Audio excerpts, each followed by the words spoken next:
of the, Okay, no.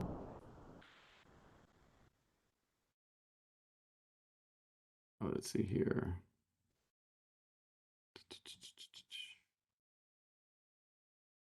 Participants. Okay. Marlon Brown. No. Okay. Participant. Are you able to control the screen? Let me, uh, I don't know. Hold on. Let me see. Share content. Hold on. Have you mute chats? Last time was very easy for us to. Share content on screen 2. Share. ¿Pueden ver eso, hermanos? Yeah, I see it. Ok, perfecto. All right. Ahora, hermanos, buenas tardes. Dios les bendiga a todos. Espero que se encuentren muy bien. Gracias al Señor. Nosotros estamos bien también en la familia, a pesar de saber todo lo que está pasando. Pero estamos bien, gracias al Señor. Y pues una vez más tengo el honor de poder dar clases, aunque para ser honesto, yo así digo, yo soy estudiante y estoy dando clases. Aquí todos en realidad estamos aprendiendo, por lo menos yo estoy aprendiendo. Soy un estudiante de la Biblia, igual como usted. Y pues lo que el Señor me ha permitido ir aprendiendo durante estos años, o en el seminario, o con el pastor Roger, que he aprendido bastante. Entonces ahora tengo la oportunidad de compartirlo. Y pues le damos gracias a Dios por eso. Vamos a orar. Le pido que me acompañe en oración para entonces buscar la dirección del Señor y así poder aprender lo que tengo preparado para esta clase. ¿Está bien, hermanos? Vamos a orar. Padre, le doy muchas gracias por este tiempo especial que una vez más nos permite reunirnos, en el cual podemos honrar su nombre, Señor, a través de la lectura y estudio de su palabra. Queremos ser como aquel pueblo que se menciona en el libro de Hechos, que fueron y le predicaron, lo verían a estas personas que indagaban y se querían cerciorar de que lo que se les estaba enseñando era en acuerdo con las escrituras. De la misma manera, Señor, le pedimos que a este ministerio, las personas que participen en la enseñanza de este material, tengan la misma intención de enseñar doctrina sana, bíblica, cristocéntrica, para la edificación de su cuerpo, para la edificación de la iglesia, hasta donde sea que estos estudios lleguen, estos videos lleguen. Le pedimos que sean de bendición para cada uno de mis hermanos. Le pido, Padre, que me guíe, sea su Espíritu Santo, una vez más, ayudándome a poder explicar, Señor, con facilidad de palabras, su doctrina, su palabra, a la cual es muy extensa, amplia, ancha, Señor, y profunda. Y le pido, Señor, que me ayude a poder con claridad enseñar lo que he aprendido. Oramos por aquellos hermanos que están a punto de conectarse, aquellos que tienen dificultad con la tecnología, con el Internet. Le pedimos, Señor, que de alguna manera ellos puedan tener la oportunidad de conectarse y estar aquí con nosotros en vivo en esta clase. Le damos muchas gracias, Señor, por su misericordia, por su bondad, porque usted es bueno con nosotros, Dios mío. En el nombre de Jesús. Amén. Amén. Hermanos, buenas noches a todos, que el Señor me les bendiga. Estamos ya en la última jornada, las últimas dos clases de este libro, volumen número 5 de que se llama Perspectiva General de la Doctrina Bíblica. Siempre yo menciono que cuando aquí se dice perspectiva general, en realidad se refiere es abuelo de pájaro, es nada más darle un vistazo a las diferentes teologías y grupos de enseñanza teológica que usted puede llegar a recibir en un seminario. De ninguna manera pienso yo que es con el objetivo de profundizar en temas teológicos, sino en realidad es con el objetivo de ayudar y edificar a los hermanos, a los líderes en la iglesia, a poder equiparlos para que entonces ellos puedan predicar la palabra del Señor. El fin y el deseo nuestro, en realidad, es poder equiparlo a usted para que usted pueda predicar la palabra de Dios en los lugares más remotos que nosotros no tenemos acceso. Una buena doctrina, una buena enseñanza, entonces es necesario que usted estudie y yo sé que es mucho, yo sé que el contenido a veces del libro es bastante, pero pues lo que hacemos, hermanos, lo hacemos para la gloria de Dios, para honrar a nuestro Dios, para levantar el nombre de nuestro Señor Jesucristo y poder en realidad enseñar una sana doctrina. En el libro de Perspectiva General, hemos visto ya varios temas, ¿no? El pastor Roger está enseñando diferentes temas de lo que es la teología sistemática. Y en el tema de hoy tengo que hablar de lo que en la teología sistemática se le llama escatología. Y esto tiene que ver con los eventos futuros. De hecho, para serle honesto, cuando estaba preparando el material, estaba pensando en no tan solamente utilizar el contenido de este libro, sino utilizar material extracurricular de seminario de las mismas clases que yo he tomado. Pero me estaba ya, estaba ya, era demasiado, hermano. Entonces dije, ¿sabes qué? Mejor me regreso al libro y vámonos, voy a basarme en el libro, en lo más que pueda. Y entonces la clase la voy a dividir en dos partes. En esta clase de hoy, estaré haciendo una introducción a la escatología, qué es, para qué nos sirve, y vamos a estudiar un poco del programa profético de la iglesia. La siguiente clase, en la siguiente semana, esta semana que viene, estaré entonces abordando los diferentes gráficos que podemos ver acá en el libro. De hecho, hay 6 tablas, 6 gráficos que el libro nos presenta y entonces vamos a estar estudiando con un poco más de detalle esos libros en la próxima semana, Dios mediante. Entonces, en la clase de hoy estamos hablando de la escatología y la escatología tiene que ver con la doctrina de los eventos futuros. En la teología sistemática, esto es importante que usted por lo menos lo tenga presente. En la teología sistemática, hermanos, es un sistema en el cual temas específicos que la Biblia menciona o habla se agrupan tanto en el Antiguo como en el Nuevo Testamento como un solo cuerpo para entonces poder de ese tema sacar una doctrina y tener un enfoque. Para eso se le llama sistemático, porque sistemáticamente, tanto Antiguo como Nuevo Testamento, usted va a estar estudiando un tema específico. Y hay diferentes autores, dividen la teología sistemática en diferentes grupos. Algunos lo dividen en 6, otros lo dividen en 12 grupos.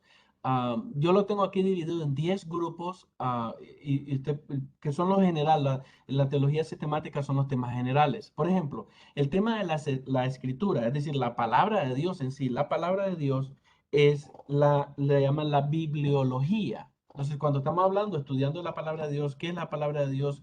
La inerrancia de la palabra de Dios, ¿por qué es importante la palabra de Dios? ¿Cómo vino a ser la palabra de Dios? Entonces estamos hablando en la teología sistemática de la bibliología. Por ejemplo, de Dios, cuando estamos hablando de Dios, estamos hablando de la pateorología o el Dios Padre, o bien la teología. En sí, la palabra teología, teo significa Dios y logía es el estudio de o conocer a Dios. Cuando estamos hablando de Cristo, en la teología sistemática hablamos de la cristología, quién es, su personalidad, tanto como Dios, como hombre, su misión, dónde se encuentra el Antiguo Testamento, Nuevo Testamento. Hace poco estuvimos hablando acerca de la neumatología, el Espíritu Santo. ¿Quién es el Espíritu Santo? ¿Cuál es el trabajo del Espíritu Santo? Y si usted se acuerda, dentro de eso estuvimos también abarcando un poco de la soteriología, que es la salvación. También dentro de la teología sistemática tiene usted los ángeles, y se le llama angelología, o el estudio de los hombres, nosotros, que se le llama la antropología, el estudio del pecado y los efectos del pecado, el que se le llama armatiología, la salvación, como ya lo mencioné, soteriología, la iglesia se le llama eclesiología, y por último, lo que estamos estudiando hoy y que va a ser parte de este estudio de la siguiente semana, se le llama escatología. Y por escatología nos referimos, en, la manera en como veo la escatología es que está dividida en dos partes, la escatología general y la escatología individual. Y entonces hay diferentes temas que podemos cubrir dentro de la escatología o las últimas cosas. Entre estos temas, usted tiene La escatología lidia con estos temas, la muerte física, dónde se encuentra en la Biblia, qué significa, por qué pasa, y usted puede estudiar entonces dentro de la escatología la muerte física. Entonces no estamos hablando que la escatología únicamente cubre eventos del futuro. Cuando uno piensa en escatología, a veces me imagino que la gente piensa en Apocalipsis porque quiere ir directo al futuro, pero no tan solamente eso cubre. Cubre lo que es la muerte física, también el estado intermedio de la persona al morir. La segunda venida de Cristo está dentro de la rama de la escatología. El anticristo y la tribulación, otro tema que se menciona. El milenio, el juicio divino, el estado eterno de los perdidos y el estado eterno de los salvos. Este es un grupo pequeño que pude coleccionar de las cosas más importantes que se cubren dentro de la escatología. El libro, por lo menos hasta donde he leído, está cubriendo en su mayoría estas partes, lo que tiene que ver con los eventos futuros, no necesariamente con la muerte física, el estado intermedio, sino en la sección, por lo menos que a mí me toca, lo que le quiero decir, está cubriendo específicamente estos puntos. Entonces, para mí es muy importante, un pastor en una ocasión, cuando hace tiempo le pregunté yo, pastor, ¿usted qué me aconseja que yo pudiera estudiar para poder tener una mayor seguridad al predicar? Porque como pastor, y ustedes tal vez pastores a veces saben esto, cuando usted predica, tiene una teología, es decir, tiene un conocimiento de Dios y lo que usted cree de Dios y lo que le han enseñado de la iglesia, o la rama de la iglesia donde usted viene. Y eso es lo que prácticamente usted empieza a enseñar a su congregación ahora que usted es pastor. Pero hay ciertas cosas, y a mí me pasaba mucho esto, de que no estaba seguro si lo que estaba enseñando era correcto, era al 100% correcto, si estaba interpretando correctamente la Biblia. Entonces, una de las cosas que hice fue que a un pastor que era el maestro de teología, de hecho él vive en México, le hice esta pregunta: ¿usted qué me aconsejaría que pudiera yo estudiar para sentirme un poco más seguro de que lo que estoy enseñando es correcto, ¿no? Siempre yo con la preocupación de predicar doctrina sana y no estar predicando cosas que la palabra del Señor no enseña. Y entonces él me recomendó que estudiara teología sistemática. Él me dijo: Marlon, cuando tú estudias la teología sistemática, te ayuda a tener los conceptos bíblicos de todos los aspectos de la Biblia bien ordenados. Entonces, cuando tú estás predicando, el tema, incluso el versículo que tú estás predicando, cae dentro de uno de los 10 aspectos de la teología sistemática. Y entonces tú puedes ver en dónde tú estás predicando, en dónde encaja el tema que tú estás hablando. Y es una buena práctica para cualquier predicador y pienso que fue un buen consejo. Entonces usted también, hermano, este libro cubre bastante de lo que es la teología sistemática en un solo volumen. Me parece que el autor de este libro hizo un buen trabajo en compactar lo más que pudo dentro de este libro. Pero ni por cerca, hermano, el tema completo ni siquiera ni uno de los puntos de escatología. Por ejemplo, en la teología sistemática, yo le podría recomendar que usted lea los siguientes libros o los pueda, si tiene acceso a poder conseguirlos, usted pudiera conseguir estos libros que son libros de teología sistemática. De hecho, en el seminario que es donde yo estoy actualmente estudiando, se llama Southern Seminary, que es un seminario bautista, muy conocido acá en Estados Unidos.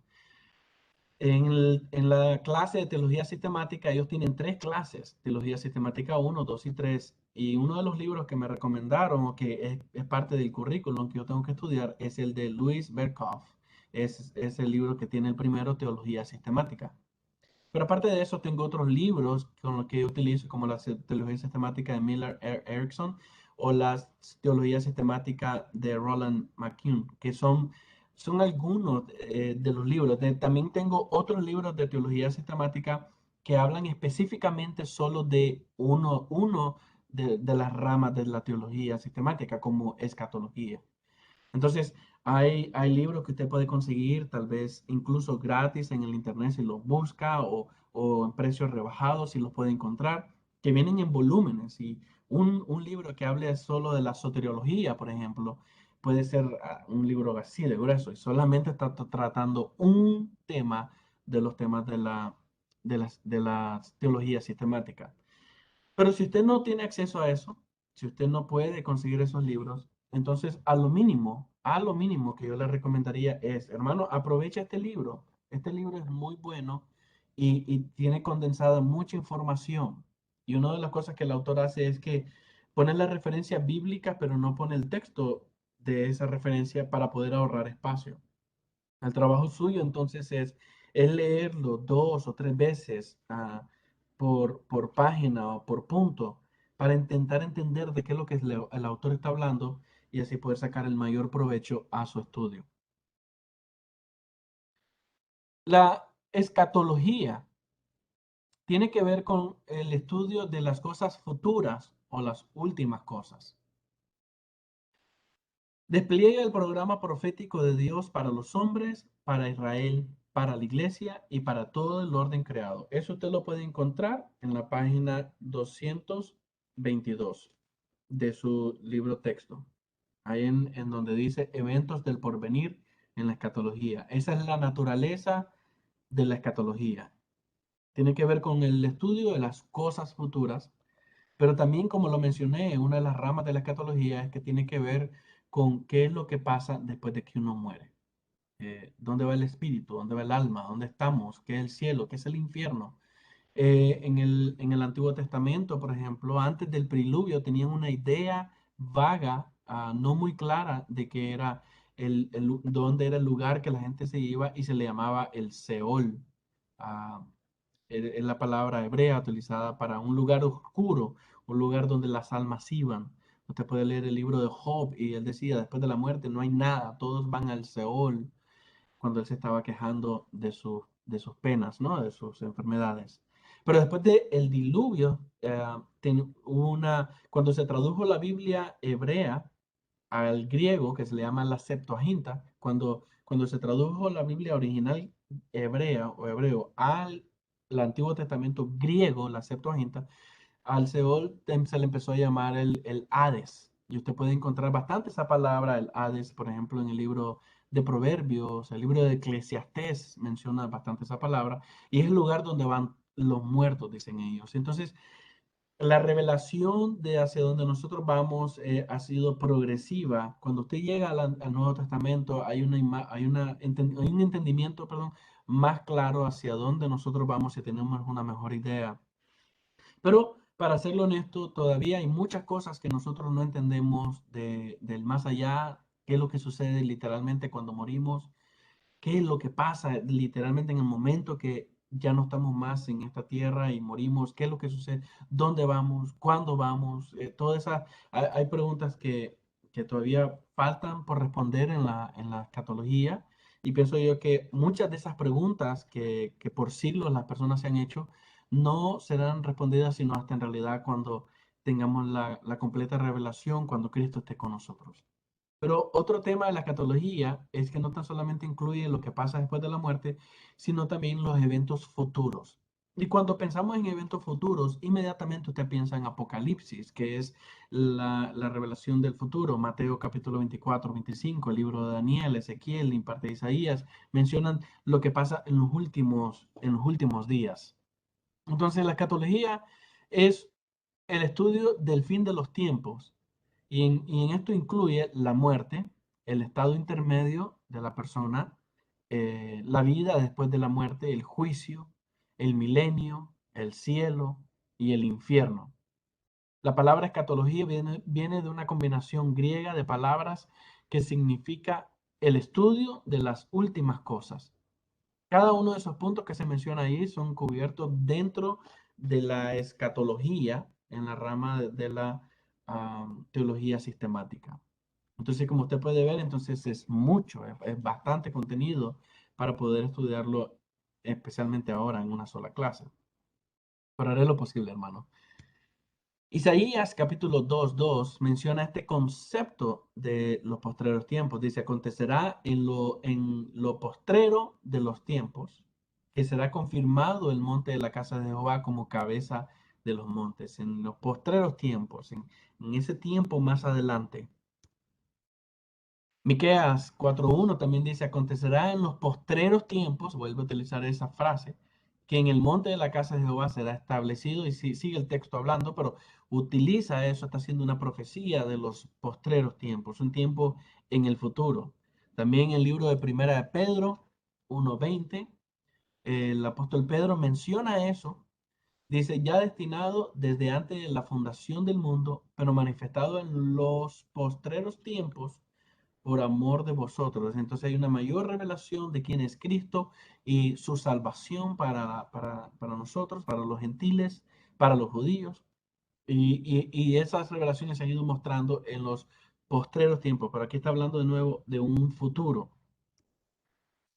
El libro de Primera de Juan, capítulo 2, versículo 18, dice también algo similar. Hijitos, ya es el último tiempo. Noten que va cortándose. Primero decía en lo último de los postreros tiempos, después se corta en los postreros tiempos, después Pedro dijo en los últimos tiempos, y ahora aquí en Juan, de hecho en el lenguaje original, en griego, habla de las últimas horas. Cuando dice aquí el último tiempo, en realidad está hablando de las últimas horas, y pareciera que el tiempo, que es la profecía de lo que va a suceder en el futuro, se va acercando y cada vez va siendo más cerca y cada vez estamos más cerca. Y pues inevitablemente así es, hermano. Si usted lo piensa, cada día que pasa es un día menos del día que nosotros estamos cerca de del cumplimiento de esas profecías futuras. Entonces, si habían 20.000 días, ahora hay 19.000 días, 999, etcétera. Y así vamos a irnos, cada día que pasa va a irse cumpliendo el tiempo estos últimos tiempos, estos postreros tiempos van a llegar entonces a cumplirse. En la página 222, ahí mismo, el autor nos dice por qué es importante el estudiar la escatología. Usted puede leer la lista que él tiene ahí, también lo puse en la pantalla. Existe una tendencia, dice él, a centrar la atención en el futuro, a la vez, ignorando a la vez el presente. Entonces lo que él está diciendo es, hay muchas personas o hay muchos pastores o hay muchas denominaciones que hacen demasiado enfoque en el futuro, ignorando el presente. Es más, hay personas, yo no sé si tal vez usted lo ha dicho o ha escuchado personas que dicen, ay, cómo quisiera que ya viniera Cristo para que se acabara todo esto.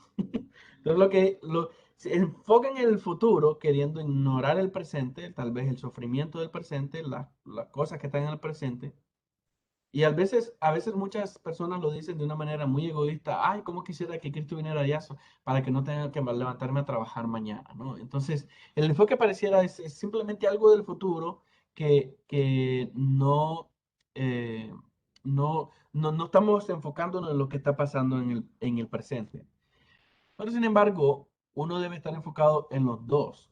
Tenemos que darnos cuenta que estamos en la tierra, estamos en este mundo, aunque no somos de este mundo, pero estamos en este mundo, todavía estamos acá, tenemos una misión como iglesia, pero también tenemos nuestra mirada, nuestra fe y nuestra esperanza puesta en Cristo Jesús como Salvador en el futuro, cuando estas cosas lleguen a cumplirse.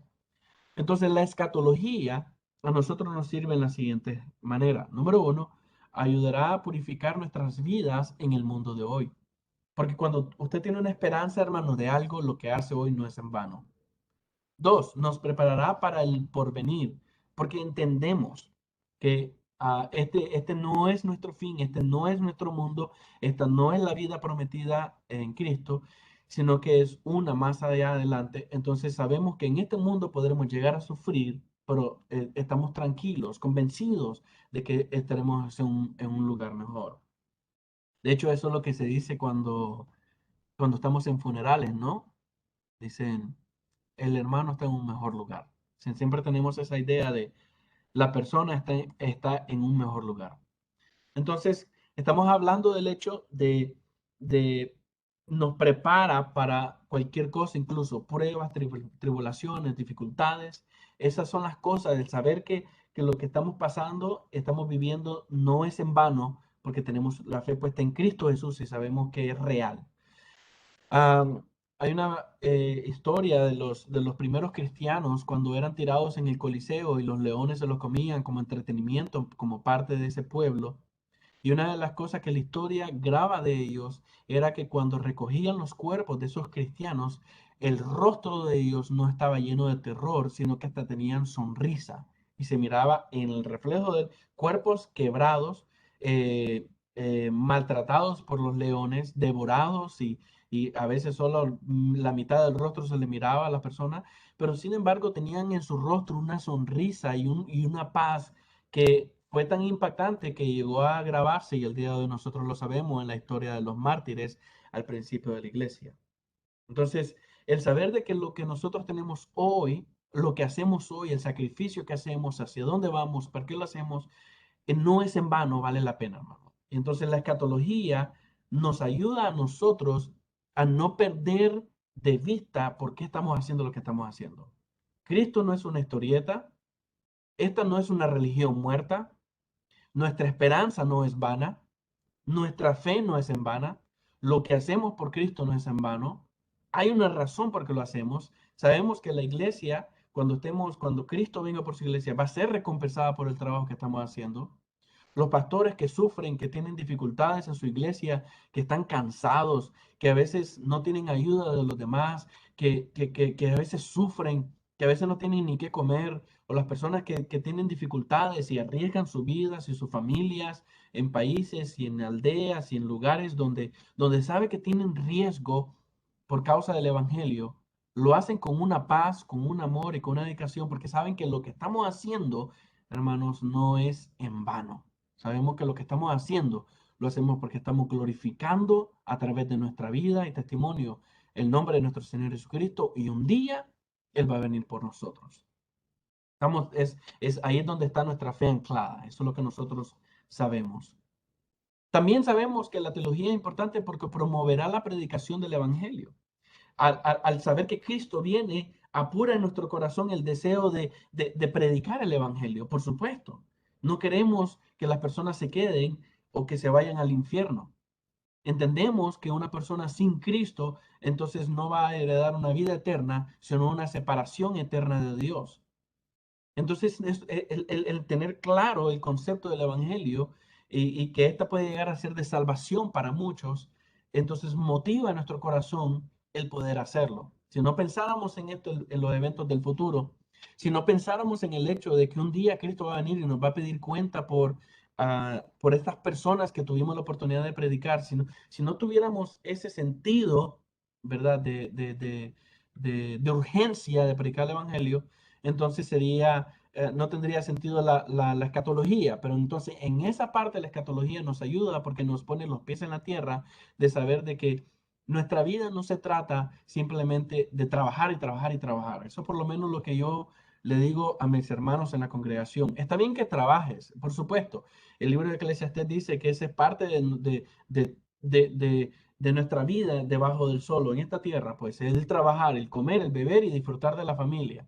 Perfecto. Pero eso no es el todo.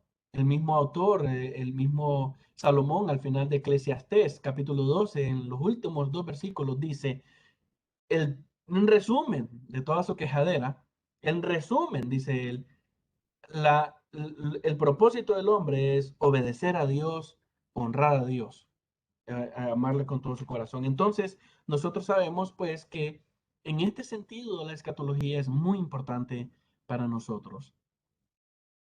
4, nos hará centrar nuestra atención en las cosas eternas. Y ahí vuelvo a lo mismo. Las personas a veces están tan enfocadas, hermanos, en las cosas de esta tierra que se les olvida las cosas de allá en el cielo. Especialmente, le voy a ser sincero, acá en Estados Unidos me he dado cuenta bastante de eso. Ya tengo, creo que unos 18 años tal vez de estar viviendo en este país. Dios me ha dado la oportunidad de estar acá. Mi país original es Nicaragua, la segunda tierra prometida. Y, y hay, la manera como yo a veces veo las cosas de los hermanos de la congregación es que están tan enfocados en sus vidas que eso es lo que están enfocados, por ejemplo, en sus trabajos, en los gastos, en la casa. Entonces, la vida, una vida cómoda, por así decirlo, tiene su precio y uno tiene que pagar ese precio acá. El problema de eso es que puede llegar a hacer que a las personas se le olvide que nosotros no somos ciudadanos de este país o de este mundo. Nuestra ciudadanía está en el cielo y ahí es donde debemos de invertir. Y entonces la escatología en ese sentido nos ayuda a reenfocar nuestra atención en las cosas eternas. Y 5, nos probará la fidelidad de Dios. Ahí sale un versículo, un texto bíblico que no te lo puede leer en Tito 2, 11 al 15, en donde pues se puede ver que lo que Dios promete, Él lo va a cumplir. Ahora, esto que lo voy a poner acá no está en déjame se lo puedo poner aquí, no está en el libro, pero es algo que yo pensé cuando estaba haciendo esto, y son consejos para pastores, de pastor a pastor, de estudiante a estudiante, de hermano en Cristo y de amigo a amigo. Estos son consejos para usted. La escatología. Número 1, usted debe prepararse o documentarse lo mejor posible. Mi hermano, nosotros no somos profesionales, déjeme se lo digo, no somos expertos. Tal vez habrá entre algunos de nosotros algún experto, pero yo no lo soy por lo menos, ¿no? Entonces, cuando estoy lidiando con temas nuevos, antes de empezar a predicarlo en la iglesia, busco cómo estudiar lo más posible para poder predicar una sana doctrina. Y eso es lo que yo le aconsejaría. Si usted no tiene muchos documentos, como le dije, puede utilizar este material que es muy bueno y es muy práctico para pastores. Número 2, usted debe determinar cuándo es el tiempo correcto para enseñar escatología en el sentido teológico. Es lo que me refiero. Este domingo estaba visitando una iglesia y en la iglesia están diciendo, hermanos, nos vamos a reunir el próximo sábado porque tenemos un estudio de teología sistemática. Y yo, qué interesante, muy interesante. Eh, pero lo que yo me refiero es cuando es el tiempo correcto de enseñar estos temas está bien, ¿no? Porque hay personas que de verdad quieren aprender más. Pero usted debe determinar cuándo es saludable para su iglesia empezar a enseñar este tipo de, de doctrinas de teología sistemática como la escatología. Usted debe determinar el propósito por el cual está enseñando la escatología. ¿Cuál es la razón por la cual usted está enseñando escatología? ¿Está enseñándola simplemente por enseñarla, para cubrir un horario? ¿Tiene un propósito específico? Tal vez los puntos que estuvimos hablando anteriormente pueden ayudarle a usted para promover la escatología en el sentido de que Cristo viene, hay que estar preparados, como las 10 vírgenes, 5 no estaban preparadas, 5 sí. Cristo viene, hay que preparar a la iglesia en ese sentido. Pero ¿por qué le estoy dando este consejo? Por el último punto. Usted debe de analizar el por qué algunos hermanos o hermanas le piden que enseñen Apocalipsis. En varias ocasiones en la iglesia, algunos hermanos pedían que enseñara Apocalipsis. Después de indagar la razón por la que ellos querían que enseñara Apocalipsis, era por el simple hecho de la curiosidad de ese libro. Solamente tenían curiosidad del futuro. Entonces ahí nosotros podemos llegar a caer un cierto error. Ah, la religión en donde mi familia pertenecía, yo pertenecía también, o parte de mi familia todavía pertenece. Antes de yo conocer a Cristo, una de las cosas que esta religión permitía y que nosotros practicábamos era andar consultando a brujos, por así decirlo, al que te lea la mano, al que te lee las cartas, al que te lee las semillas yo qué sé, de la fruta, o que te echa el agua bendita, o el incienso, un humo que te echan. Y uno siempre tiene esa curiosidad de querer andar viendo qué es el futuro, qué trae el futuro. Estas personas que me pedían que enseñara el Apocalipsis específicamente, lo hacían desde ese ángulo. No tenían interés en predicar de Cristo, no tenían urgencias por estar allá en el cielo, ni llevar a nadie al cielo, sino simplemente tenían la curiosidad del futuro. Y en el corazón del hombre usualmente siempre existe esa curiosidad de saber qué hay allá en el futuro. Entonces, usted debe como pastor examinar la razón por la que una persona quiere que enseñe este tipo de clase, especialmente cuando habla de Apocalipsis. Es de mucha bendición. El libro de Apocalipsis dice claramente que bienaventurado aquel que lee las profecías de este libro. Entonces hay una bendición obvia en el libro y es lindo leer el libro. En la iglesia, en nuestra congregación, creo que pasé 3 meses o 4 meses enseñando el libro de Apocalipsis, capítulo por capítulo, versículo por versículo, desde el 1 hasta el 22, y estuvimos estudiándolo todo. Pienso que me faltó mucho de haber podido explicar, ah, pero fue de mucha bendición para muchos hermanos. Pero el propósito no era llenar la curiosidad de la persona simplemente para saber qué va a pasar en el futuro, sino era equipar a la iglesia para poder urgirlos al mensaje de Cristo y la invitación que el Espíritu Santo hace al final. Cuando dice, el Espíritu dice ven y la iglesia dice ven y Cristo dice ven, cuando está haciendo la invitación al pecador, al inconverso, a venir a los pies del Señor. Entonces, es un consejo que pensé que sería bueno el que usted piense y medite sobre esto. Siempre es bueno, por supuesto, buscar la dirección del Señor, Espíritu Santo, Señor Jesús, cuál es su voluntad, qué es lo siguiente que puedo enseñar en mi congregación, que sea de edificación y no simplemente para llenar una curiosidad ay, qué es lo que pasará en el futuro, ¿no? El futuro de la iglesia en el programa profético de Dios, usted lo puede encontrar en la página 219. Entonces vamos a regresarnos 2 paginitas a la página 219 de su libro y vamos a entender un poquito esto del programa profético. Sí, hay un programa. Dios tiene un programa. En la soberanía de Dios, Dios tiene en su soberana voluntad, lleva un programa que es desde el momento que Adán pecó hasta el momento cuando nos encontramos en Apocalipsis 22, donde Él tiene un programa de salvación para las personas en este mundo, de redención, de eliminar el pecado, de encarcelar a Satanás, deshacernos de este mundo, traer una nueva tierra, un nuevo cielo, un nuevo programa de Dios, el cual se ha ido desarrollando poco a poco, ¿no? Pero no se ha cumplido en su totalidad.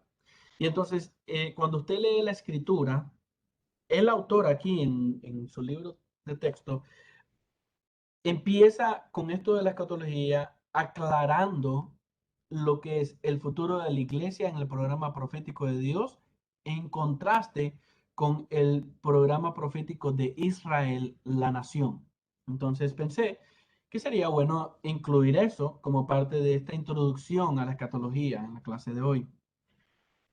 Si usted entonces puede, por favor vaya a su página 219 y puede ir leyendo conmigo un poco. Israel rechazó a Cristo como el Mesías, rey, en su primera venida, crucificándole, según como dice Juan, capítulo 11, versículo 45 al 53, donde dice lo siguiente, perdón. Entonces muchos de los judíos que habían venido para acompañar a María y vieron lo que hizo Jesús, creyeron en él. Pero algunos de ellos fueron a los fariseos y le dijeron lo que Jesús había hecho. Entonces los principales sacerdotes y los fariseos reunieron el concilio de fariseos, ¿no? Y le dijeron, ¿qué haremos? Porque este hombre hace muchas señales. Se sentían amenazados. 48. Si le dejamos así, todos creerán en él y vendrán los romanos y destruirán nuestro lugar santo y nuestra nación. Entonces Caifás, uno de ellos, sumo sacerdote aquel año, les dijo, vosotros no sabéis nada. Les dijo torpes. Versículo 50 dice, ni pensáis que nos conviene que un hombre muera por el pueblo y no que toda la nación perezca. Lo que él estaba diciendo es, ustedes no están pensando, lo único que hay que hacer es matarlo. Matarlo para salvar a Israel, es lo que estaban diciendo, es lo que Caifás estaba diciendo. Esto no lo dijo, y el texto mismo te está dando la interpretación. El versículo 51 dice, esto no lo dijo por sí mismo, sino que como era el sumo sacerdote aquel año, profetizó que Jesús había de morir por la nación, y no solamente por la nación, sino también para congregar en uno a los hijos de Dios que estaban dispersos. Así que desde aquel día acordaron en matarle. Los judíos rechazaron a Jesús como el Mesías y en vez de recibirlo como Mesías, lo que decidieron fue matarlo. También el libro de ahí mismo Juan 19 dice, era la preparación de la Pascua y como la hora sexta, más o menos como la hora sexta, entonces dijo a los judíos, he aquí vuestro rey. Pero ellos gritaron, fuera, fuera, crucifícale. Pilato les dijo, ¿a vuestro rey he de crucificar? Respondieron los principales sacerdotes, no tenemos más rey que César. Ellos querían congraciarse con los políticos y por eso dijeron eso, porque ni en César creían. Pero eso es lo que dijeron, rechazaron a Cristo Jesús como el Mesías, como rey. Y el versículo 16 dice, así que entonces lo entregó a ellos para que fuese crucificado. Tomaron pues a Jesús y le llevaron. Entonces usted puede ver ahí que Israel como nación rechaza a Jesús y usted no podemos pensar que fue nada más Caifás y los secuaces, ¿no? Los que hicieron eso, sino que en realidad fue la nación, porque la nación entera era la que estaba diciendo, fuera, fuera, crucifíquenle, y a gritos decía que preferían crucificar a Jesús antes que tenerlo como rey. Por esta razón, el Señor Jesús entonces rechaza a Israel como nación y edicta un juicio en contra de la nación.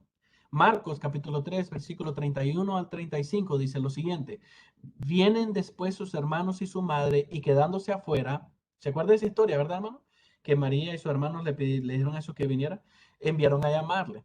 Versículo 32, y la gente que estaba sentada alrededor de él le dijo, tu madre y tus hermanos están afuera y te buscan.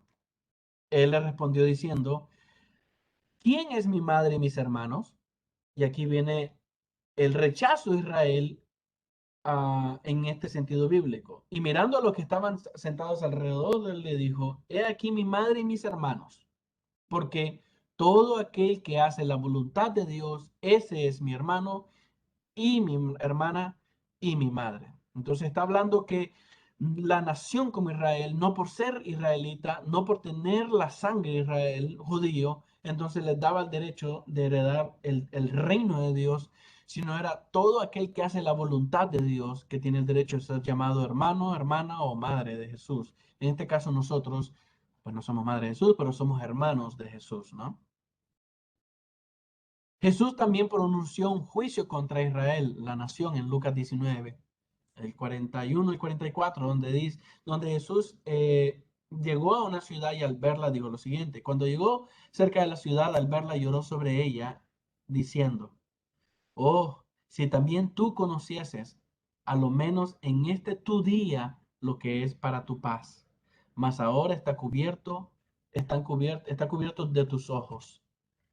Porque vendrán días sobre ti cuando tus enemigos te rodearán con vallado y te sitiarán, y por todas partes te estrecharán y te derribarán a tierra y a tus hijos dentro de ti, y no dejarán en ti piedra sobre piedra, por cuanto no conociste el tiempo de tu visitación. Y aquí está hablando de esto se cumplió 4 décadas después de que Jesús murió, en el año 70 después de Cristo. Um, el país de Jerusalén fue invadido y fue completamente echado en ruinas. Por 2 o 3 años los acercaron y la gente se estaba muriendo de hambre. El templo que ellos tanto veneraban fue destruido y no quedó, como el Señor lo dice ahí, piedra sobre piedra, por cuanto no entendieron que el Mesías había venido para ellos e incluso lo habían rechazado al Mesías. Entonces se está hablando cuando llegaron, estuvo una revuelta, ¿no? de judíos en Jerusalén y destruyeron completamente, hermano, destruyeron completamente esa ciudad. Entonces, esto incluía la destrucción completa del sistema religioso. Por eso usted, hasta el día de hoy, usted no mira que todavía existe la religión esta de los fariseos. Y también fue destruido el templo físico, el templo que ellos tanto adoraban. Eso, si usted puede apuntarlo por ahí, apunte el libro de Juan, el Evangelio de San Juan, capítulo 1, versículo 1 al 10, donde dice, en el mundo estaba Jesús y el mundo por él fue hecho, pero el mundo no lo conoció. A los suyos vino y los suyos no le recibieron. Entonces, lo que Jesús hace es que rechaza a Israel como nación y no tan solamente eso, sino que pronuncia un juicio contra Israel. Pero por último también, él promueve a la iglesia. Él levanta, enaltece en este sentido a la iglesia. Y el ministerio de la salvación que se le había dado a Israel ahora es entregado a la iglesia para que la iglesia pueda llegar y proclamar el mensaje del evangelio a los gentiles.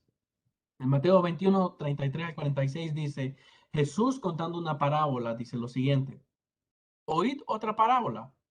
Hubo un hombre, padre de familia, el cual plantó una viña, la cercó de vallado, cavó en ella un lagar, edificó una torre y la arrendó a sus labradores y se fue lejos.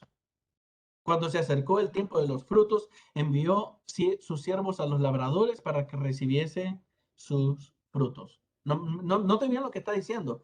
A esta gente, a estos labradores, se les dio el terreno, se les dio todo para que ellos pudieran trabajar la tierra y recibir los frutos. Y entonces lo que el dueño de la tierra hace es que pues va a ir a sacar su cosecha. Más los labradores, dice el 35, tomando a los siervos, a uno golpearon, a otro mataron y a otro apedrearon. Envió de nuevo a otros siervos, más que los primeros, e hicieron con ellos de la misma manera. Finalmente les envió a su hijo diciendo, tendrán respeto a mi hijo. Entonces aquí en estos versículos está hablando de estos siervos que fueron enviados, fueron los profetas que fueron martirizados, golpeados y asesinados en el Antiguo Testamento, y porque no querían escuchar. Entonces Dios en su soberana voluntad y su gracia manda a su propio hijo porque dice, a mi hijo lo van a respetar. Versículo 38 dice, más los labradores, cuando vieron al hijo, dijeron entre sí, este es el heredero. Y entonces viene el trama, el plan mabélico. Venid, matémosle y apoderémonos de su heredad. Entonces ahora querían robarse la heredad. Y tomándole, le echaron fuera de la viña y le mataron. Cuando venga pues el señor de la viña, ¿qué hará a aquellos labradores? Entonces le contestan a Jesús, a los malos destruirá sin misericordia y arrendará su viña a otros labradores que le paguen el fruto a su tiempo. Jesús les dijo, ¿nunca leísteis en las escrituras la piedra que desecharon los edificadores ha venido a ser cabeza de ángulo? Está hablando de Cristo Jesús. El Señor ha hecho esto y es cosa maravillosa a nuestros ojos. Por tanto os digo, que el reino de Dios será quitado de vosotros. Y ahí viene el, el juicio de Jesús contra Israel y la promoción a la iglesia. El ministerio del evangelio y la salvación ha sido temporalmente quitada. Y tengo que enfatizar esa palabra, temporal, porque incluso acá en el libro también dice que él es temporal. Si usted mira en el tercer punto de su libro texto, dice, Cristo anunció que el reino le sería temporalmente quitado a Israel y entregado a otro, el cual es la iglesia. Entonces dice, por tanto os digo que el reino de Dios será quitado de vosotros y será dado a gente que produzca los frutos de él. Y el que cayere sobre esta piedra será quebrantado. Es decir, ahí Jesús está dando autoridad a la iglesia. Y sobre quien ella cayere, le desmenuzará la autoridad espiritual de la iglesia. Por tanto os digo, versículo 43, que el reino de Dios será quitado de vosotros, los israelitas, y será dado a gente que produzca los frutos de él, los gentiles. En realidad, la iglesia de Cristo. El que cayere sobre esta piedra será quebrantado, y sobre quien ella cayere le desmenuzará.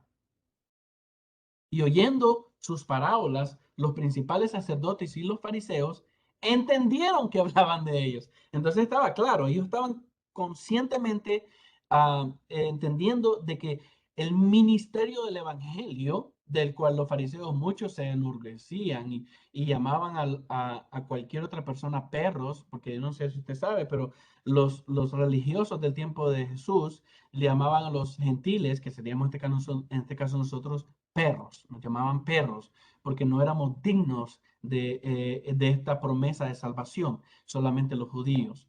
Entonces, ese ministerio se les es quitado a ellos y se les es entregado a otro.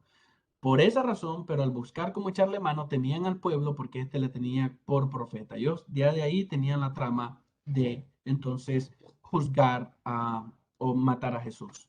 Pregunta, ¿ha rechazado Dios a Israel? Esta es una pregunta que posiblemente a usted como pastor, entonces, si enseña eso en su iglesia, le podrían llegar a hacer. ¿Ha rechazado Dios a Israel? Bueno, dejemos que la misma Biblia conteste eso. Usted puede leer el libro completo de Romanos, en específico puede leer el capítulo 11 de Romanos y ahí está la pregunta con su respuesta. Digo pues, hablando del apóstol Pablo, ¿ha desechado Dios a su pueblo? En ninguna manera. En ninguna manera los ha desechado. Porque también yo soy israelita, de la descendencia de Abraham, de la tribu de Benjamín, dice él. Yo soy israelita y a mí no me ha rechazado o no me ha abandonado o no me ha desechado. Aquí estoy. No ha desechado Dios a su pueblo, al cual desde antes conoció. También en el versículo 11 de ese capítulo 11 dice, digo pues, ¿han tropezado los de Israel para que cayesen? En ninguna manera. Pero ¿qué es lo que pasa? Por su transgresión vino la salvación a los gentiles para provocarles a hacerlo. En otras palabras, la salvación que antes era nada más para los israelitas, esa salvación desde el pacto que se había hecho con Abraham hasta en el tiempo de Jesús, ah, era el tesoro de ellos, era la joya de los israelitas, era el orgullo de ellos, y por eso rechazaban otras naciones, siendo ellos la nación especial. Pero por causa de haber rechazado a Cristo Jesús como el Mesías prometido, entonces ahora Dios lo que hace es que ofrece esa salvación a todos y la salvación es abierta para todos. Y esa de hecho es su voluntad. La voluntad de Dios es que todos lleguemos a ser salvos. La voluntad de Dios es que todos lleguemos a tener a Cristo Jesús en nuestro corazón y ser como Él en nuestras vidas. Pero entonces, el libro acá en el capítulo, en la página 219, hace una distinción entre lo que es Israel como nación y la iglesia, y las dos no pueden ser intercambiables. De hecho, el combinar ambas, Israel como la iglesia o la iglesia como Israel, podría llegar a resultar en una mala interpretación hermenéutica de ciertos pasajes bíblicos. Entonces, acá en este capítulo le da algunos enfoques erróneos que puedo llegar a leerles. Número uno, tal enfoque erróneo es el resultado de un simbolismo o alegorismo, un alegórico sistema interpretativo de la hermenéutica, el cual ve todas las promesas y las bendiciones dadas a Israel por Dios como parte del pacto abrámico cumpliéndose en la iglesia. En otras palabras, hermano, se lo voy a hacer sencillo. Hay promesas que son dadas a Israel. Una de ellas es la tierra prometida, la tierra santa, la cual esa promesa se irá a cumplir en el milenio cuando lleguen a gobernar y estén establecidos en la tierra santa. Otra promesa que se les ha dado a los israelitas es que ellos no iban a ser cola, sino cabeza, y que Dios iba a estar con ellos y los iba a prosperar y bendecir. Usted puede ver eso evidentemente donde sea que hay un judío, usualmente esas personas prosperan. Entonces, lo que nosotros ahora queremos hacer es agarrarnos de esas promesas y decir, bueno, como yo ahora acepté a Cristo, pues también yo me voy a enriquecer. Y entonces ya la mala combinación de las dos y no es correcto. La promesa es para los judíos, esa promesa de herencia material o de herencia terrenal es para ellos y para la iglesia la promesa de la salvación. Nuestras promesas de riquezas están en Cristo Jesús, escondidas en Cristo Jesús. No se nos promete unas bienes raíces ahí en un lugar, ahí en Israel. Se nos promete la salvación en Cristo Jesús. Entonces, una mala interpretación de pensar de que las promesas del uno pueden ser aplicadas al otro es lo que resultaría en una mala interpretación, en una prédica, en un mensaje bíblico. Dos, el enfoque erróneo de la combinación de estas dos resulta en una mala interpretación de la verdad de que la iglesia está formada tanto por judíos como gentiles, como lo revelan numerosos pasajes de la Escritura. Y usted puede leer, esto no lo puse porque son bastantes, pero usted puede leer Romanos, capítulo 2, del 17 al 29. Lea el capítulo 11 en su totalidad, si puede, Gálatas 3, 26 al 29 y Efesios 3, 6. Entonces, uno de estos versículos que podemos ver es la distinción entre Israel y la iglesia se hacen continuos en toda la escritura, especialmente en el Nuevo Testamento, donde, como por ejemplo en 1 Corintios capítulo 10, versículo 32, dice, no seas tropiezo ni a los judíos, ni a gentiles, ni a la iglesia de Dios. Tres partes, los judíos como nación, los gentiles son los que no han aceptado a Cristo Jesús como Salvador, y la iglesia es aquellos que han aceptado a Cristo Jesús como Salvador. Entonces ahí tiene la distinción, por lo menos en este versículo, de los israelitas y de la iglesia de Dios. Entonces en el programa profético de Dios, la manera en cómo lo puede entender con este gráfico sencillo es así. A Israel se le dio la bendición de poder compartir o profetizar de que iba a venir el Mesías que vendría a salvarnos de nuestros pecados. Pero Israel rechaza a ese Mesías. Y entonces ahora el Mesías entrega a la iglesia el mensaje del Evangelio. Y eso es lo que usted puede ver en ese pequeño gráfico. Israel tenía el mensaje de que vendría el Mesías, el Salvador del mundo, al cual ellos mismos rechazaron. Entonces Jesús entrega a la iglesia el mensaje del Evangelio, el cual usted, hoy y yo, nosotros estamos predicando. Entonces ahora la iglesia es la iglesia de Cristo, para ser más específico, es la que tiene el ministerio de el mensaje del Evangelio, el cual es predicado y esparcido en todo el mundo. Por lo menos ese es nuestro deseo, que el mensaje de la palabra de Dios sea esparcido en todo el mundo. Y yo no sé si usted o todos ustedes son bautistas. Para los hermanos que son bautistas hay algo que es muy interesante, que yo le digo honesto, yo soy bautista y para mí es un orgullo ser bautista. Y la razón por la que lo digo es porque en la clase en el seminario que estuve estudiando de la fe y mensaje bautista, estuve estudiando de la historia de la iglesia, en específico la historia de los bautistas y cómo ellos se han desarrollado. Y uno de los enfoques de nuestros hermanos bautistas, empezando un poco antes de 1800, los primeros evangelizadores que salieron a evangelizar al exterior, fuera de Estados Unidos, fueron bautistas y son los que han ido llevando el mensaje, como Adoniram Hudson, que fue el primer misionero internacional que compartía el mensaje del Evangelio. Y uno de los enfoques que hemos tenido como bautistas es las misiones. Tenemos una institución grande específicamente enfocada en las misiones internacionales para poder llevar el Evangelio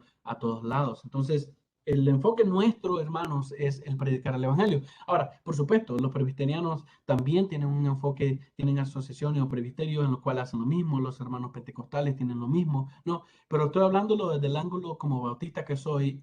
A mí me gusta, me satisface el saber que en el corazón de los bautistas, ya sea que pertenezcan a la Southern Baptist, a la Asociación Bautista del Sur, o que sean independientes, o que pertenezcan a otra asociación bautista, en el corazón nuestro siempre tenemos presente la gran comisión de Mateo 28, donde debemos de ir y predicar el Evangelio a toda criatura. Y tenemos ese deseo siempre de estar llevando la palabra del Señor.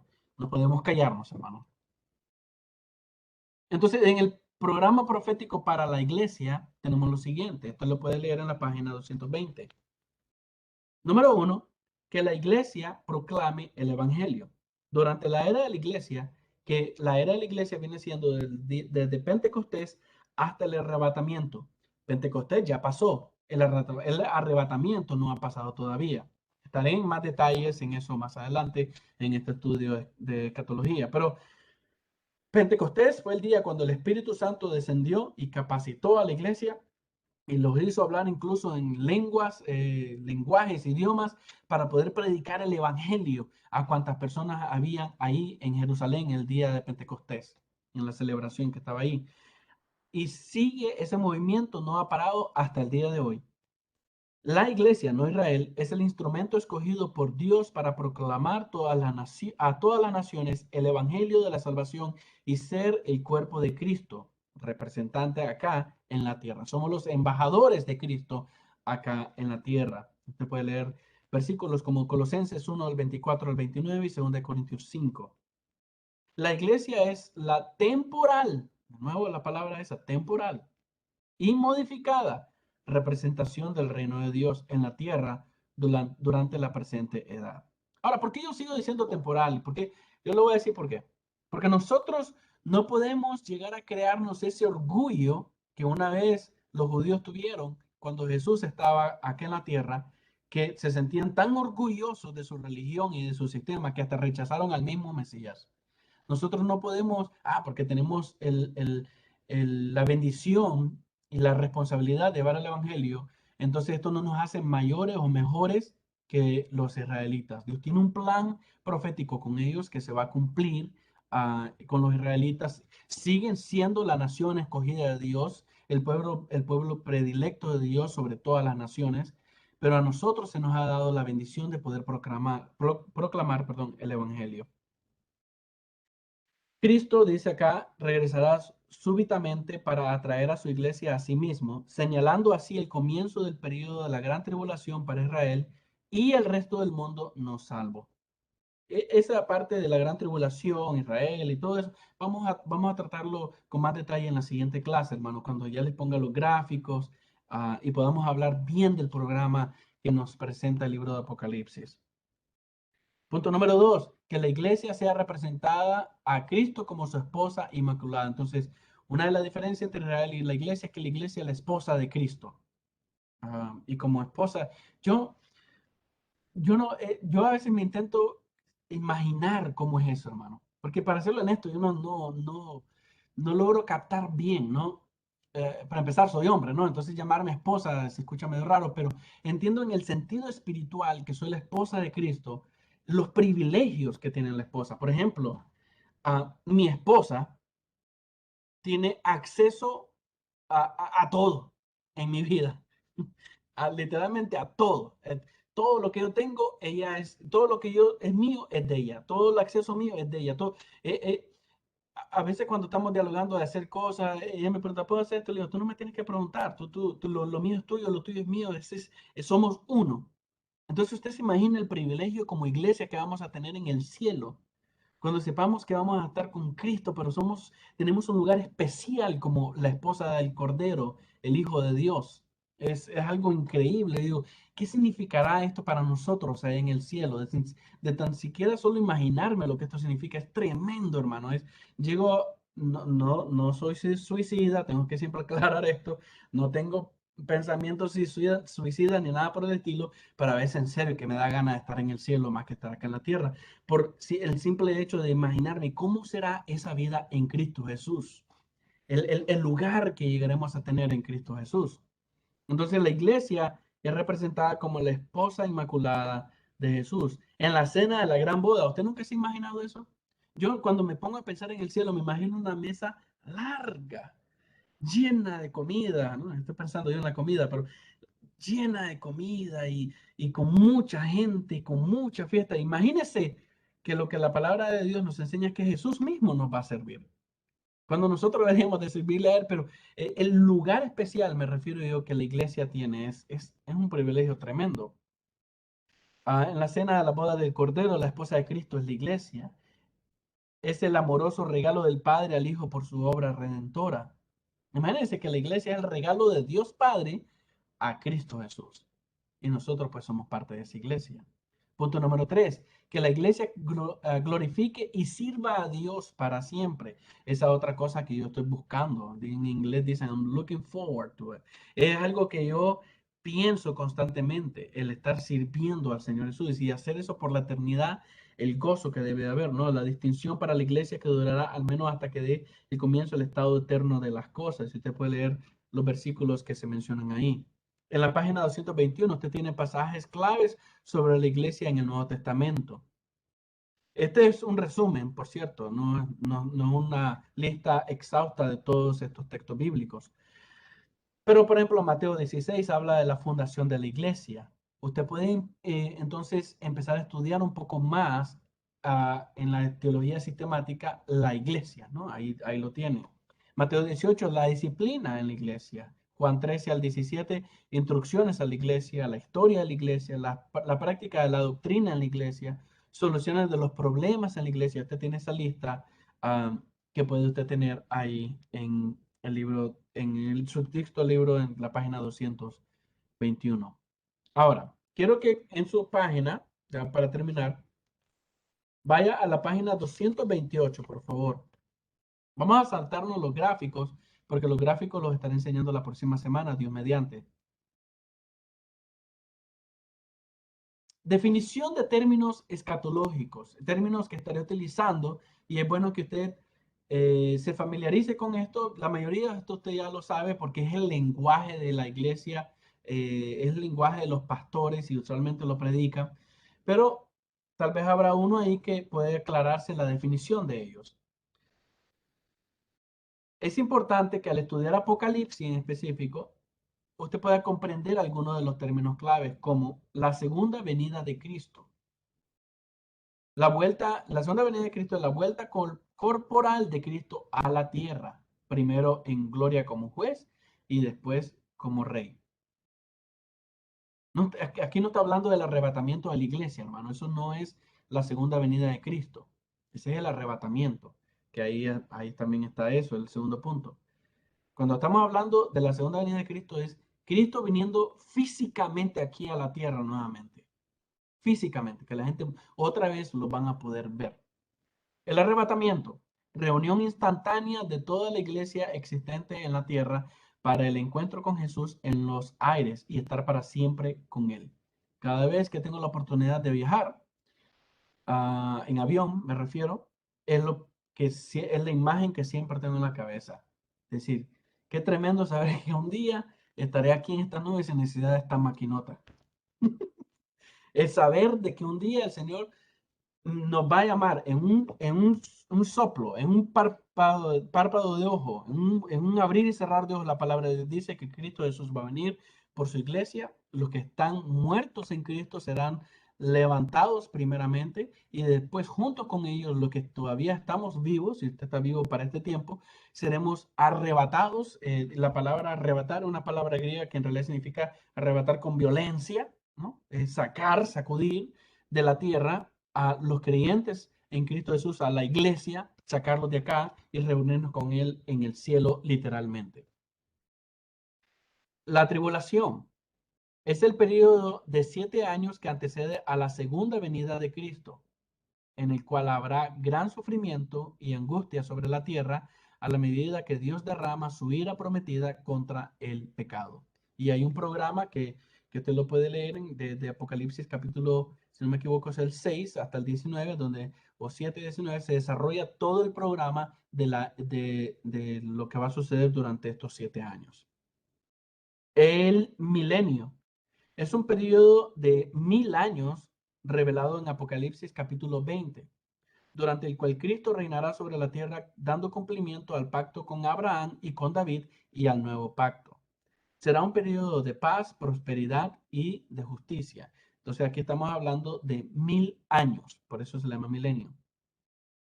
Ahora, alrededor de los 1000 años hay conceptos o interpretaciones teológicas, diferentes puntos de vista. Usted puede llegar a caer en cualquiera de estos tres que estaré mencionando. El primero es el premilenismo. El premilenismo es un punto de vista según el cual la segunda venida de Cristo sucederá primero y la iglesia reinará durante un milenio después de la segunda venida de Cristo. Perdón, lo estoy leyendo bien. Premilenismo, punto de vista según el cual la segunda venida de Cristo sucederá primero y después será seguida por el cumplimiento literal de Apocalipsis 20. Perdón, me salté los ojos ahí. Entonces, premilenismo es el punto de vista el cual la segunda venida de Cristo sucederá primero y después será seguida por el cumplimiento literal de los 1000 años. Es decir, Cristo viene y empiezan los 1000 años. Postmilenismo es el punto de vista según el cual el mundo será cristianizado gradualmente. La iglesia reinará durante un milenio después de la segunda venida de Cristo. Entonces el postmilenismo enseña de que el mundo entero se va a hacer cristiano y cuando eso suceda, entonces es que la iglesia reinará por 1000 años después de la segunda venida de Cristo. Amilenismo es el punto de vista según el cual no habrá milenio. Ellos dicen que no hay 1000 años literales, sino que es en un sentido figurado, donde Cristo o la iglesia reinará. La segunda venida de Cristo simplemente sucede al final de la historia, lo que ellos dicen. Ahora, aparte de el milenio y los 3 puntos de vista del milenio, que son el premilenismo, postmilenismo, amilenismo, también existen 3 puntos de vista de la tribulación, llamados pretribulacionismo, midi-tribulacionismo o post-tribulacionismo. Ya me estoy enredando, hermano. Ok. Vámonos. A pretribulacionismo, tribulacionismo. Dios mío, ayúdame aquí. Dice, punto de vista que afirma que el arrebatamiento de la iglesia, tenga presente eso, sucederá en la historia sin previo aviso y que después de este comenzará la tribulación y el arrebatamiento tendrá su cumplimiento en la segunda venida de Cristo, por lo cual la iglesia no pasará por la tribulación.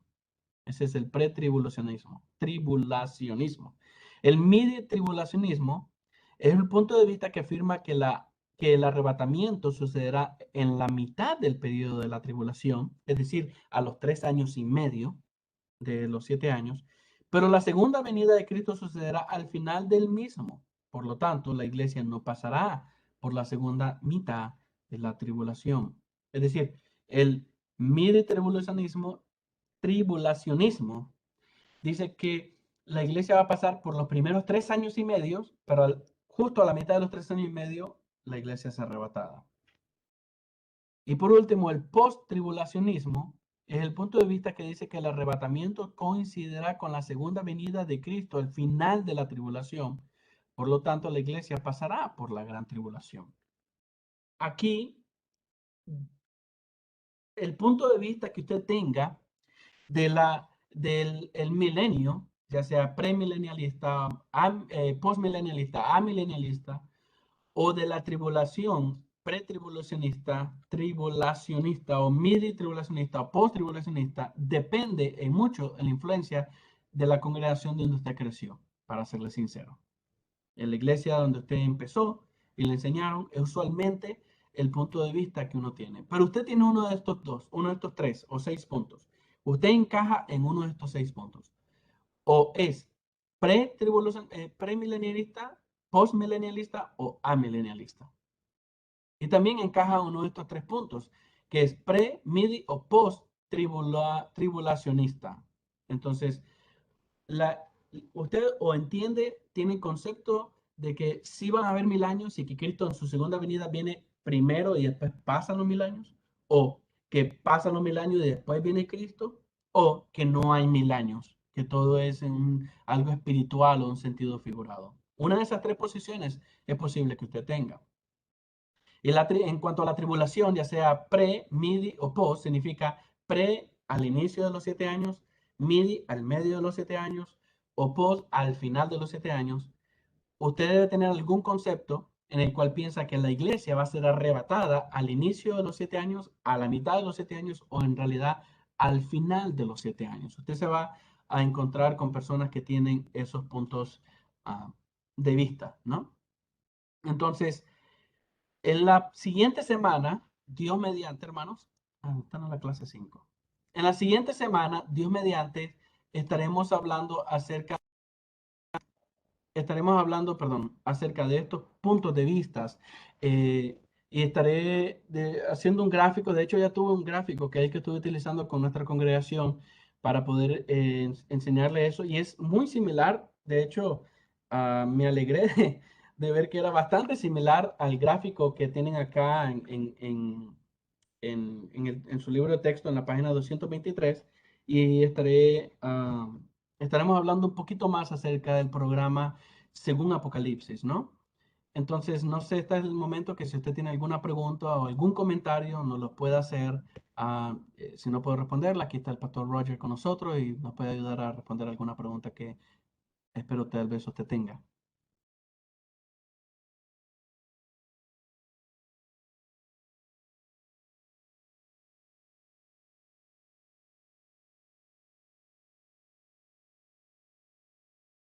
No la escucho, hermano. No sé si está intentando hablar. Hermana Pedrosa. No, no, no. Ok. ¿Alguien que tenga alguna pregunta en cuanto a lo que hemos estudiado? Por lo menos hasta lo que hemos estudiado hasta este punto. ¿O algún comentario?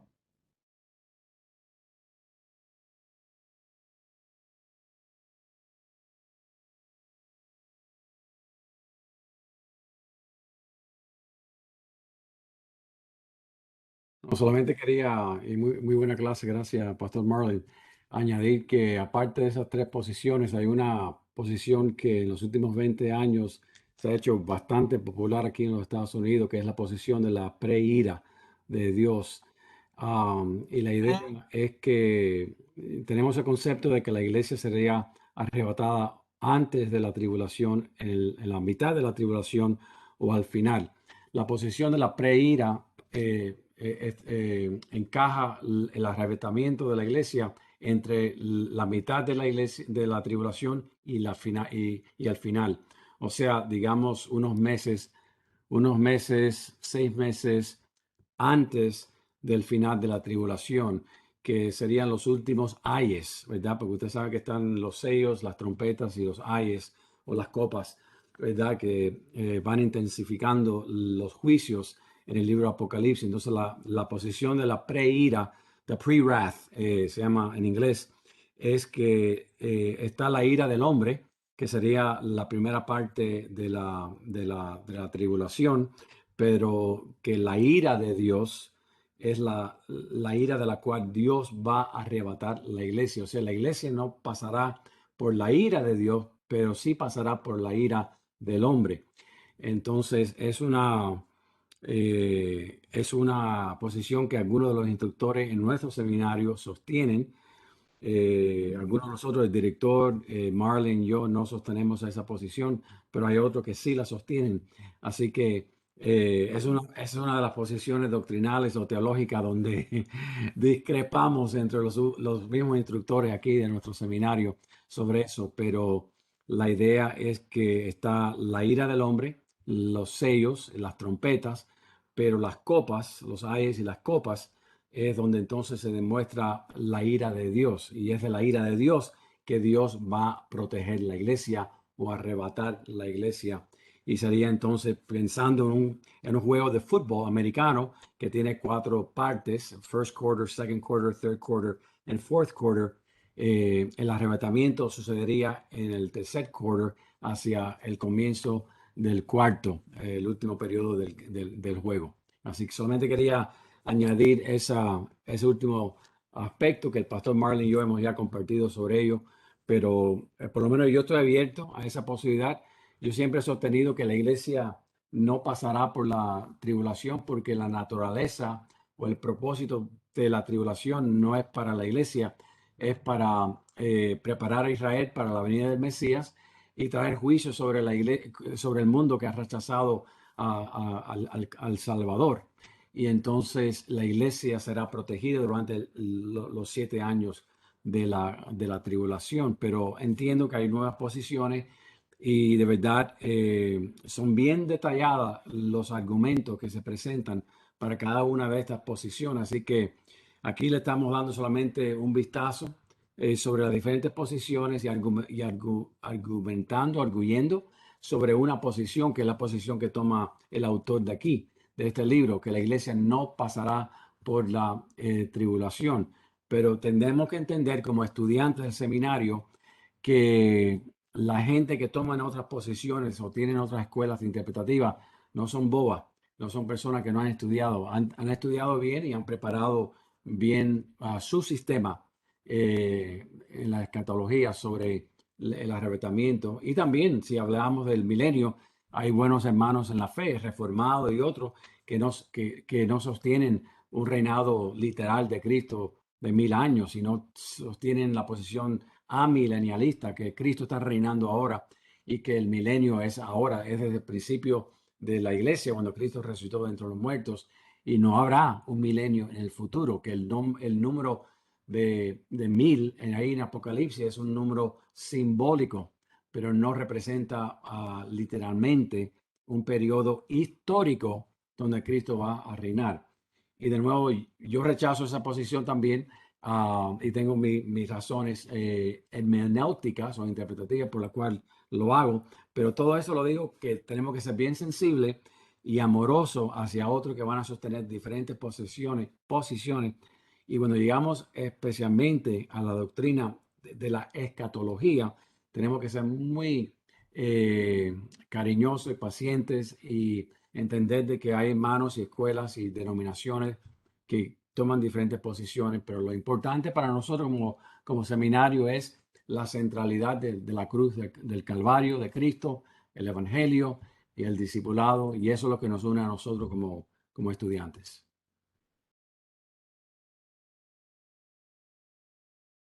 Ahora acláreme, lo del milenio entonces no creen en la segunda venida, en otras palabras, lo que me quiere decir usted.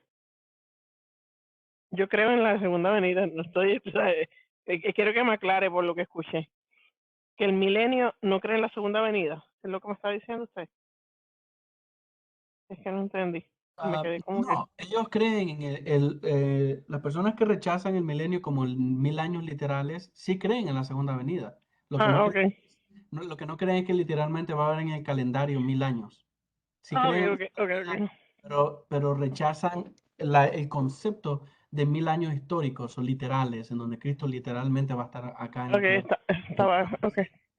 Ok, quería No, para aclarar, ser perdón. honesto, como dijo el pastor Roger, este tema en realidad sí se tiene que enseñar Sí, con mucho cuidado y amor, porque cuando él me dijo, te toca enseñar escatología, ay, Dios santo, me hubiera dado otra cosa.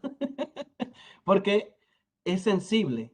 En el momento que empezamos a tocar estos temas, algunas personas son muy susceptibles y sensibles a estos temas y el enseñar algo que es en contra de lo que ellos creen, ellos lo interpretan como blasfemia incluso, ¿no? Y entonces, pero como el pastor lo dijo y tiene mucha razón, uno no puede ser cerrado en este sentido. La otra gente que tienen estos sistemas de interpretación, como los postmilenialistas, amilenialistas, no son nada tontos, son gente muy preparada y tienen argumentos sólidos.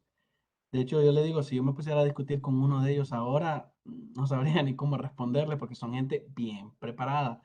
Entonces, aquí muchas veces, como lo dije, tiene que ver la influencia de dónde usted creció en su vida espiritual, la iglesia, donde usted nació y se desarrolló. Él tiene que muchas veces influencia en la manera en cómo usted interpreta la Biblia, hasta que cuando empieza a estudiar y a tomar en serio el estudio de la palabra de Dios con herramientas como este seminario para poder entonces ayudarle a tener una correcta interpretación o una amplia interpretación de la palabra del Señor. Y aún así, para ser honesto, como yo le decía al pastor Roger, un día estábamos conversando acerca de los diferentes puntos de interpretaciones y su posición, mi posición. ah, y yo le digo, esto es tan grande en interpretar las escrituras que no nos damos abastos. Un sistema de colegio no se da abasto. La palabra de Dios es tan profunda que a veces en realidad por eso usted mira los diferentes tipos de interpretaciones.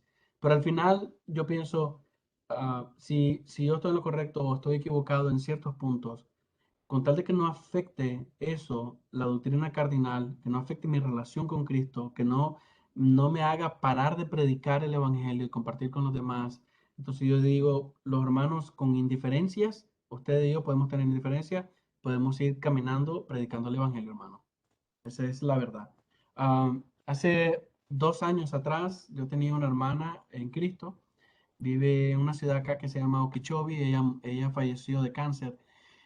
Y al final, cuando ella estaba muriendo, en su lecho, en su cama, ya dando sus últimos suspiros, mi esposa y yo estábamos ahí, la fuimos a ver. Ella nos susurró y nos dijo, vale la pena, vale la pena. Entonces, esta señora no tenía las grandes interpretaciones de la Biblia, no era una teóloga, no había escrito libros ni nada por el estilo, pero ella había entendido el mensaje del Evangelio, a quién había servido y hacia dónde iba. Entonces, por lo menos para mí, a mí me interesa saber quién es Dios y estudiar la palabra de Dios, por eso estoy estudiando. Asumo que igual usted también lo está haciendo, por eso está estudiando. Pero no podemos perder de vista que no se trata de quién gana o quién tiene la razón, sino se trata de honrar a Cristo Jesús por medio de nuestra vida, nuestro amor hacia Él y el predicar el Evangelio a las demás personas y serle fiel hasta lo último de nuestras vidas. ¿Cómo irá a pasar? Si al inicio, si a la mitad, si al final, eso entonces, depende muchas veces de interpretaciones. Lo que importa es que ya sea que al inicio, al final, a la mitad o al final, usted se vaya con Cristo. Eso es lo que importa, ¿no? Que usted se vaya con el Señor. ¿Alguien más que tenga algún comentario o pregunta, hermano? Si no, vamos a terminar con una oración, pero quisiera saber si hay alguien más. Yo, pastor, una pregunta. Sí, hermano. ¿Cuál usted cree que es por decirlo así, el argumento más fuerte para probar el amilenialismo?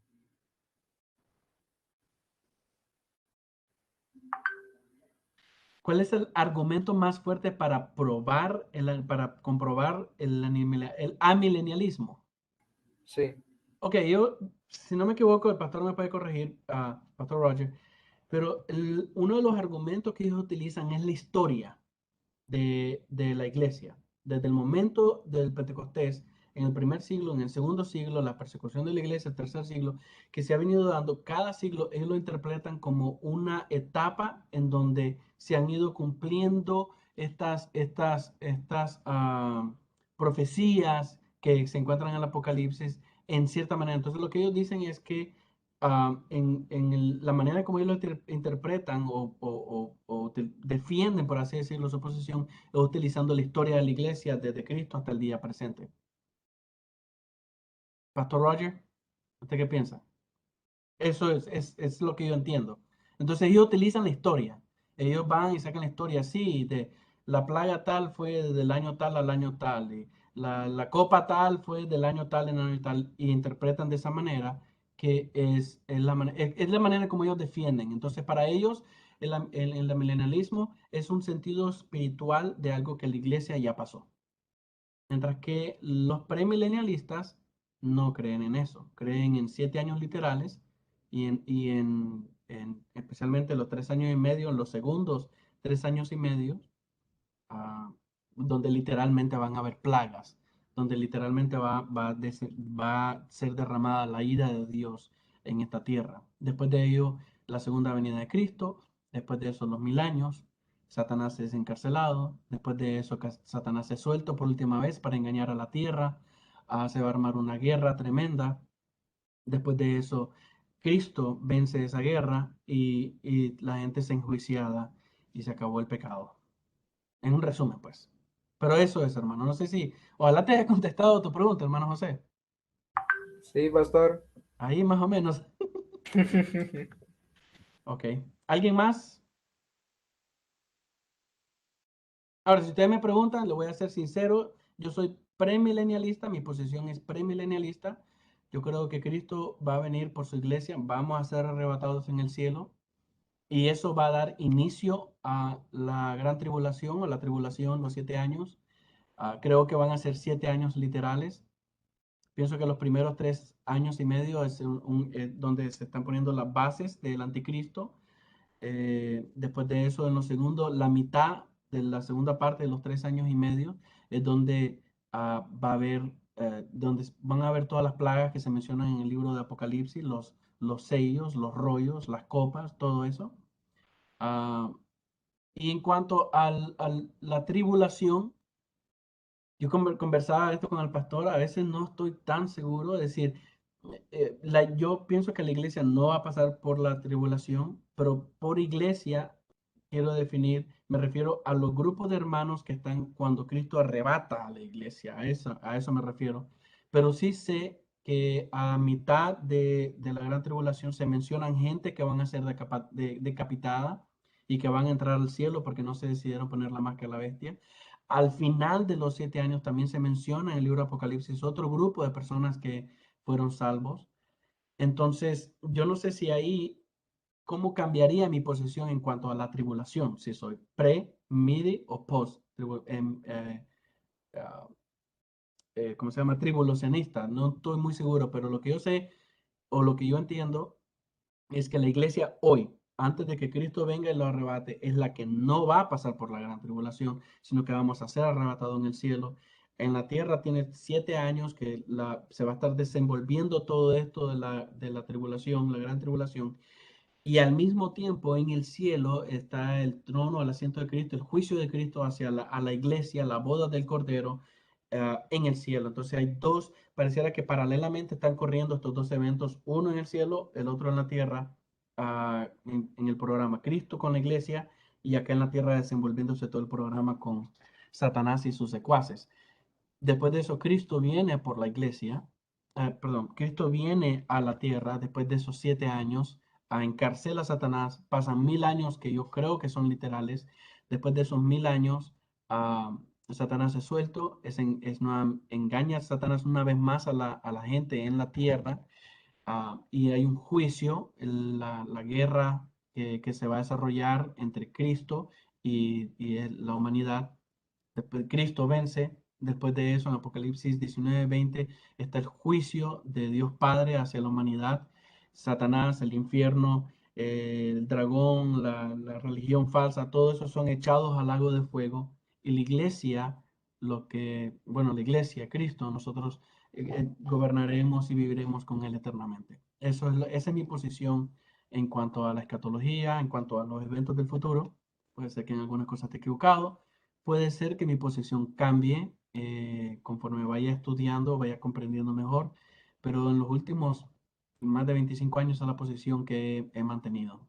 Y pues sí, igual no sé la posición de usted, pero cualquiera que sea, en realidad yo la respeto. Como un pastor dijo, el pastor John MacArthur, una vez le preguntaron acerca de la salvación, no me importa si está equivocado, de todos modos ahí nos vemos en el cielo. Entonces, lo mismo digo yo, hermano, aunque estemos equivocados, de todos modos, si he puesto su fe en Cristo Jesús, allá nos miraremos en el cielo. Ok, no sé si eso es todo, hermano, si no, déjame chequear el chat para asegurarme que no hay nada acá, ¿no? Entonces vamos a orar para ser despedidos, si no hay nadie más que quiera terminar con algún comentario. ¿No? Ok. Acompáñenme en oración. Gracias por haber asistido. Y si usted estaba conectado a través del internet y está viendo esta grabación, mi hermano, muchas gracias. Espero que este estudio sea de bendición. Y la siguiente semana estaré dando continuación a esta clase, pero va a ser pregrabada. Estaré trabajando para hacer los gráficos lo más bonito que pueda, para entonces poder presentarlo la próxima semana. Ok, vamos a orar, hermano. Padre, muchas gracias. Le doy por la oportunidad que me permitió de poder compartir con mis hermanos lo que he aprendido hasta el día de hoy. Sé, Señor, como lo he dicho a ellos, y lo confieso, soy un estudiante también de la palabra de Dios. Y entre nosotros, entre los unos y los otros, nos edificamos, nos ayudamos a poder comprender la escritura. Como lo dijo el salmista, cuán profunda y ancha es su palabra y los misterios que en ella hay, Señor. Miles y miles de libros han sido escritos ah, en referencia a querer explicar su palabra, pero todavía no hemos llegado a comprenderla, Dios mío. Le doy muchas gracias porque nosotros podemos estudiarla y su espíritu pone paz en nosotros y entendemos la escritura, Dios mío. Tal vez no tendremos una revelación completa, pero estamos aprendiendo de ella. Y le pedimos por mis hermanos que este estudio sea de bendición para sus vidas, para los pastores, que este estudio sea de bendición igualmente para ellos. Muchas gracias, Señor, por este tiempo tan lindo que puedo pasar con mis hermanos que están conectados y bendiga a todos aquellos que estarán viendo esta grabación. En el nombre de Jesús. Amén. Dios me les bendiga, mi hermano. Pasen muy buenas noches. Que el Señor me los guarde a todos. Sí, muchas gracias. Muchas gracias. Ya vale. Amén, Chao, Dios le bendiga mucho. chao, hermanitos. Gracias. Gracias, Dios los bendiga. Silvestre.